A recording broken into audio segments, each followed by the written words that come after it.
తెలంగాణ రాష్ట్ర బీసీ సోదరులందరికీ నమస్కారం.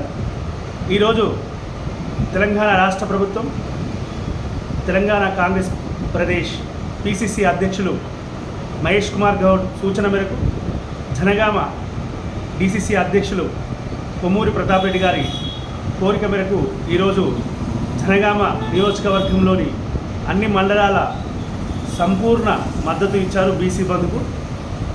బీసీ సోదరులందరూ తరలి వచ్చి ర్యాలీగా నినాదాలు చేస్తూ ఈరోజు సంపూర్ణ మద్దతు తెలిపారు.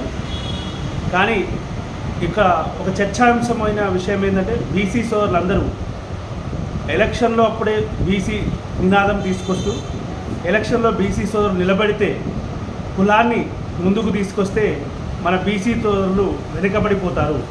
బీసీ అంటే సంపన్న కులాలు అందరూ ఉండాలి, అందులో కులాల వారిగా ముందుకు పోతే బీసీలం మనం ఎప్పుడు ఏకం కాము. బీసీల ఐక్యత వర్ధిల్లాలంటే ఆ బీసీలలో కులాలు అనేది తీసుకురావద్దు. బీసీలు అంటే సంపూర్ణంగా అన్ని కులాలు ఏకతాటిపై చేస్తేనే బీసీలు అవుతారు. రానున్న రోజుల్లో మన బీసీలకు 42% రిజర్వేషన్ కోసం రాష్ట్ర ప్రభుత్వం తీసుకున్న నిర్ణయం గొప్ప నిర్ణయం. ఈ నిర్ణయము ఎన్నికల్లో 42% పెంచుతూ బీసీలకు సముచిత న్యాయం కల్పించడానికి పోరాటం చేస్తున్న రాష్ట్ర ప్రభుత్వం రేవంత్ రెడ్డి గారి సర్కారుకు ధన్యవాదాలు తెలుపుతూ బీసీ సోదరులందరూ ఐక్యంగా ఉండాలి.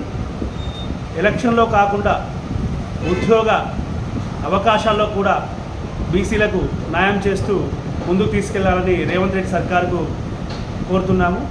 జై బీసీ, జై జై బీసీ.